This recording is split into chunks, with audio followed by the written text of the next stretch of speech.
자, 국정원에서 20여 년간 공작관으로 활동해서 깊숙한 정보를 많이 알고 분석해 주시는 최수영 선생 모셨는데요. 자, 문재인 정부 때 그 대북 송금 문제가 솔솔 지금 나오고 있습니다. 지금 미국 지역에서 취재를 하고 있는 코인 송금도 나오고 있고요. 네. 언론 보도들이 지금 얘기하고 있는 게요. 문재인이가 있을 때 마지막에 그 이집트 가서 또 김정숙이 뭐 피라미드인지 뭔가 또 보고 왔다고 문제가 됐지만은 사실은 이 문재인과 김정숙이가 그 아랍에미레이트와 사우디아라비아, 이집트를 가서 한 진짜 진실은 따로 있었어요. 지금 이제 미주 지역에서 이 보도가 지금 흘러나오고 있습니다. 뭐냐? 당시에 보면은 우리나라의 그 자주포, 탱크 이와 같은 우리 대한민국의 방산 무기를 이집트가 뭐 몇억 달러 산다고 막 이렇게 돼 있었어요.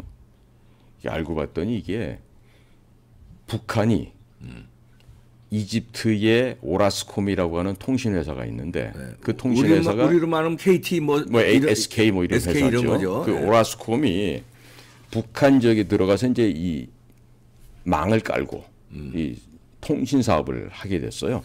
그런데 이제 상당 부분 이제 이익이 생겼죠, 거기서도. 그런데 이 이익이 한 6억 불 정도 되는 거예요. 아, 6억 달러 엄청납니다. 거의 맞죠. 그러니까 오라스콤이라고 하는 이집트 통신 회사가 북으로부터 받아야 될 6억 달러를 한국이 대납했다는 거죠.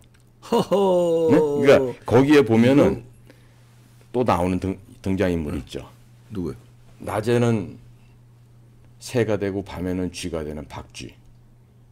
박지원? 그렇죠. 아, 박지원이. 그러니까 서훈이를 갖다가 국정원장 열심히 잘하고 있는 서훈이를 국가안보실장으로 빼고 박지원이를 갖다 국정원장에 넣은 게 그 용도가 바로 대북 송금하는 데 있었다. 대북 송금.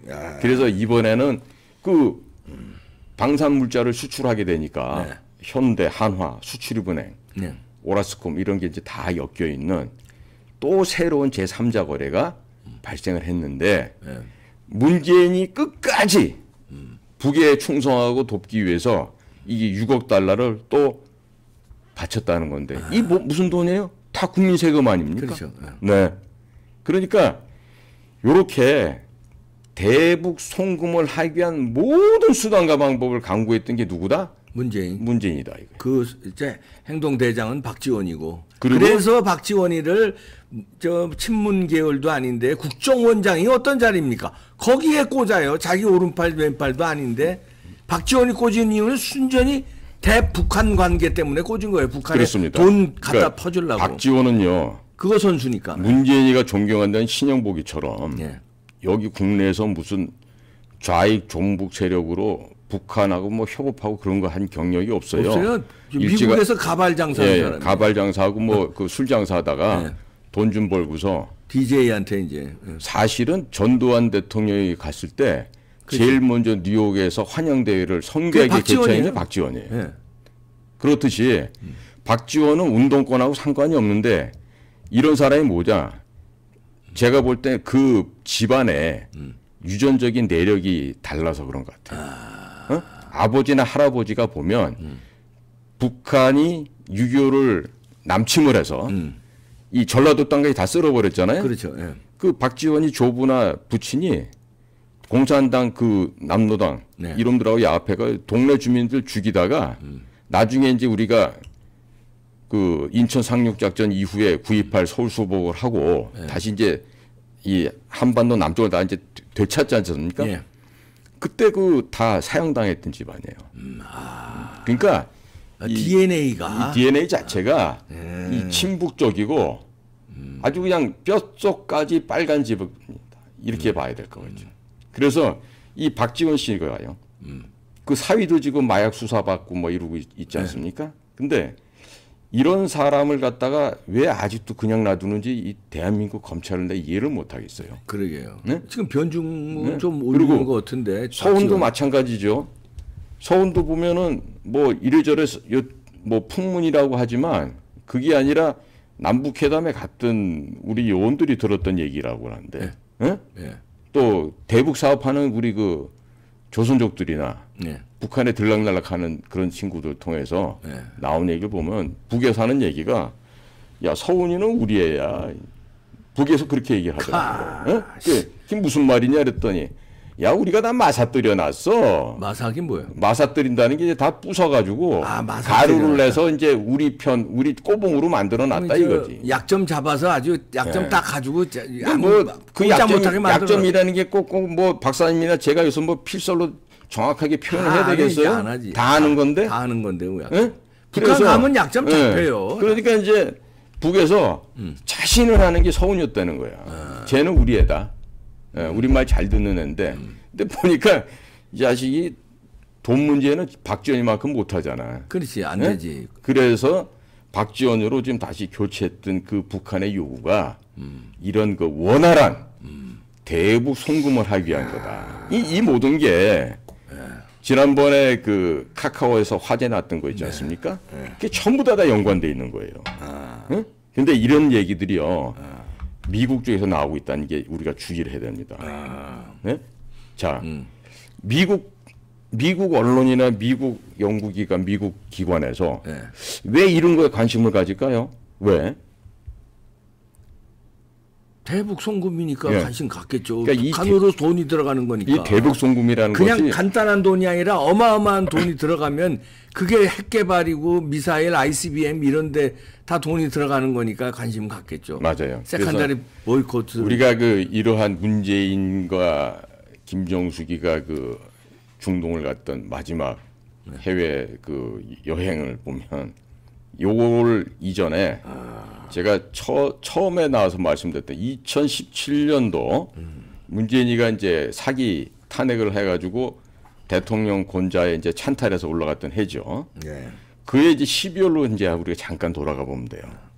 임종석이가 당시 비서실장을 했는데 17년 12월 9일부터 12일까지 아랍에미레이트에 특사로 갔어요. 그죠? 특사로 가서 거기에 왕세자님을 만나갖고 이러저런 거 해서 했는데 봤더니 그 왕세자님이 전 세계에서 가장 유명한 자금 세탁의 전문가였다 그랬죠. 근데 그러고 나서 레바논을 또 갔어요. 그 레바논은 뭐냐면 그 테러 단체 헤즈볼라의 본거지고 그다음에 늘 그 이스라엘과 미국을 갖다가 원수처럼 대하는 그 시아파 이란을 맹주로 하는 그 지역이란 말이에요. 그러니까 이란, 레바논, 시리아 이쪽 지역은 전부 다 시아파로 해서 이스라엘과 미국을 철천지 원수로 상대하는 사람들이란 말이에요. 근데 거기에 지금 우리 평화유지군 부대가 동명부대가 가 있고 근데 거기에 임종석이 지가 군대도 안 갔던 놈이 거기를 왜 가? 지가 뭐를 한다고. 그런데 거기에 같이 따라갔던 국방부 차관 서주석. 금방 전화드리겠습니다. 국방부 차관 서주석. 당시 국정원 해외차장 서동구. 이 사람들도 같이 따라간 걸로 그 이후에 밝혀졌어요. 그러니까 지금 봤더니 미국에서 취재한 얘기가 이때 임종석이가 가서 거기서 만난 사람이 있더라고요. 누굴 만났습니까? 리비아에 나와 있는 북한 대사 주종혁이라는 자가 있어요. 북한 대사를 거기서 만나구나. 그거 왜 만났어? 그러니까 그런 그 북한 리비아 대사를 만나기 위해서는 또 어떻게 보면 국정원에 또 그런 도움이 필요할 거 아니겠어요? 그러니까 아랍에미레이트에서 돈 세탁하고 레바논 가서 돈을 주는데 그나마 그것도 일부만 주고 나머지는 또 슈킹해서 떼먹고 거기서 또 별도의 리비아에 나와 있던 주종혁 북한 대사도 만나고 이런 거를 미국이 왜 발표를 하냐고. 미국에서 왜 확인을 하죠? 이건 뭐냐면 야 북한 너네들 그동안 이 형이 좀 봐주고 있는데 우리가 다 알고 있어 자식들아. 너무 설치고 까부는 것 같아. 그러니까 이런 걸 워닝을 주는 거예요 지금. 예? 미국 쪽에서 이게 흘러나온다는 얘기는 자 여기서 보면은 미국 쪽에서도 좀 확인한 얘기가 북이 박지원을 국정원장으로 강력하게 요구했다. 그래서 문재인이가 그 말씀을 없이 듣고 박지원을 임명한 거예요. 그렇지. 네? 그렇게 왜냐하면 그 미국에서 그 여러 가지 얘기 나오는 것 중에서 한때는 그 문재인을 갖다가 북한의 노스코리아의 에이전트다. 이런 얘기까지 그때 나온 적이 있었단 말이에요. 마이클 창인가 하는 그 유명한 변호사 있어요. 그분이 직접 그런 얘기를 언급한 적도 있고 그런데요. 자, 이렇게 북의 대금 송부를 하기 위해서 원활한 역할을 할 수 있는 박지원을 갖다가 앉힐 수밖에 없는 문재인. 무슨 사정이 있었을까? 북한의 명령이지 뭐. 네? 안 하면 너 아니 도대체 문재인은 자기가 대한민국 사람이에요? 북한 사람이에요? 북한의 명령을 받는 대한민국 거주자지. 그러니까 그렇게 추측이 그러니까 됩니다. 평양 가가지고 하는 행동들이 다 그래요. 평양 가서 하는 얘기가 남쪽 대통령입니다. 이렇게 얘기를 했다며요. 그렇죠. 예? 남쪽 대통령? 기가 막힐 노릇이죠. 아니 대한민국 대통령이 남쪽 대통령이라고 얘기할 수 있나? 기가 막힐 그러니까 이 부분에 대해서 제가 우리 검찰들 요즘 아마 잠도 못 자고 되게 힘드실 텐데 숙제를 드리는 거예요. 예? 박지원이 서훈이 빨리 잡아다가 아니 왜 국방부 장관 서욱이만 구속영장 해? 이제 다음 차례는 저 박지원하고 서훈이에요. 그러니까 이제 일각에서는 왜 이러냐 그랬더니 아마 더 빼도 박도 못하는 증거를 더 들이대서 잡아낸다 그랬는데 그 박지원이 같은 경우는요. 그 SI라고 하는 그 특수첩보 삭제시키고 보고서 삭제시키고 다 했잖아요. 그 제가 지난번에 말씀드렸잖아요. 담당관을 잡아다가 구속시킨다고 으름장을 놓으니까. 그러면 불게 돼 있지. 다 불게 돼 있고. 지시한 게 박지원인데. 그리고 사실은 내부적인 얘기지만 담당관 걔가 누군지 몰라도 어딘가 다 보존해 놨어. 보급용으로. 그래. 자료다. 내가 한 게 아니라 시킨 거라는 자료 같다. 그래서 너 임마 녹음을 해놨거나 뭐 문자 메시지를 받았거나 아니면 내부 인트라넷으로 뭘 받았거나. 그러니까 그 내부적인 사정까지 다 얘기하면 우리 저 북한국 직원들한테 좀 자존심 상하니까 내가 얘기는 안 하겠지만 갖고 있어요. 그러니까 너 감방 갈래? 연금 다 없앨래? 진실만 얘기하면 너 그냥 구제해 주지. 그렇지. 그렇게 해서 압박을 가하시라고. 그러면 이제 불게 돼. 그러면 명령권자 누구냐? 당시에 북한국 국장에 있던 친구도 외국에서 날라온 친구로 내가 알고 있는데 그 친구는 열심히 해보려고 애를 좀 썼던 건 같아. 그런데 이제 걔가 그런 식으로 해보려고 하니까 그 서훈이보다 더 악랄한 사람이 있어요. 서훈이가 데리고 온 차장이 있어. 김상균이라고. 그 김상균이란 자가 그 안에서 저지른 만행은 한두 가지가 아니에요. 예를 들면 제가 옛날에 입사해가지고 아침 6시까지 출근해야 되는데 요즘 애들은 워라벨이라며 워크라이프 밸런스가 있어야 되는 생활이는데 그런 애들한테 아침 6시까지 뭐 무슨 모닝 뭐 한다고 그걸 사람들을 갖다가 6시에 대령시키고 밤 11시, 12시에 퇴근시키니. 죽어나네. 어떤 여직원은 유산까지 했다는 거 아니야. 너무 힘들어가지고. 그러니까 진짜 일다운 일을 하면서 힘든 건 괜찮은데 대기성 업무에다가 되지도 않는 분석하려다가 또 있는 자리에 없애라는 지시를 받고 그런 것도 삭제해야 되고 그런 거라면서 우리 분석국 위원들 들들 볶은 거예요. 뿐만 아니라 우리 대북공작국의 그 사업을 망가뜨리는 일을 선도적으로 한 게 김상균이래요. 그러니까 우리 요원들이 다 얘기를 해주는 거예요. 내가 퇴직한 이후에 어떻게 알겠어요. 안에서 얘기 안 해주면. 그런데 당시는 우리 직원들도 다 이 목구멍이 포도청이니까 저항을 못했지. 왜냐면 서훈 다음에 랭킹 2위니까.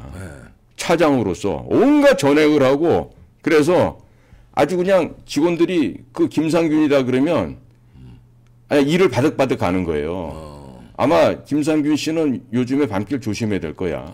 길 가다가 만나면 뒤통수 그 벽돌로 맞고 죽는 수가 생길 수도 있어. 그 정도로 직원들 원한을 샀다고. 자자하구나. 그러니까 이제 보면 서훈이가 북쪽에서 뭐 했는지 김상균이가 그때 북쪽에 가서 6.15나 14 노무현 김대중 때 가가지고 일을 했던 실무진들이란 말이에요. 그때 서훈이가 행동이 이상하다고 신고했던 사람이 있어요. 누구예요? 그 친구도 내 나중에 얘기 들어봤더니 서훈이를 뒤를 쳤대. 협박을 했는지 아니 뭘 했는지 몰라도 옷 벗고 나갈 친구가 이제 국장까지 올라가가지고 그렇게 하고 그 이후에 또 다른 데 가서 또 한번 권세를 누리다는 얘기를 듣는데 이게 보면은요 이 국정원뿐만 아니라 다른 일반 행정부처도 마찬가지예요. 일 잘하는 게 뭡니까? 창의적으로 일을 개발해서 하는 게 아니라 위에 새끼가 부당한 지시를 내려도 예 알겠습니다 하고 순종하고 따르는 새끼가 일 잘하는 놈이야. 그러니까 3급 이상만 되면 손에 지문이 없다 그런다고. 하도 비벼가지고. 그러니까 파리가 보면 계속 비비잖아요. 파리가 보면은 못 당한 게 우리 대한민국 3급 이상 공무원들이라는 거 아니에요. 파리가 안 되는 게 우리 그래서 정리해 주시오. 지금 보면은 이 문재인이가 북한의 대북 송금한 얘기하다 보니까 또 국정원 얘기가 나왔는데 국정원 여러분들 내가 여러분 후배님들한테 내가 욕하는 거 아니에요. 이제는 각오를 새롭게 하시고 달라지셔야 돼요. 달라지시고 그리고 허튼 자식들이 와가지고 지시하는 건 받지 마. 그렇지. 예? 여기까지 하겠습니다. 네. 최수영 선생이었습니다.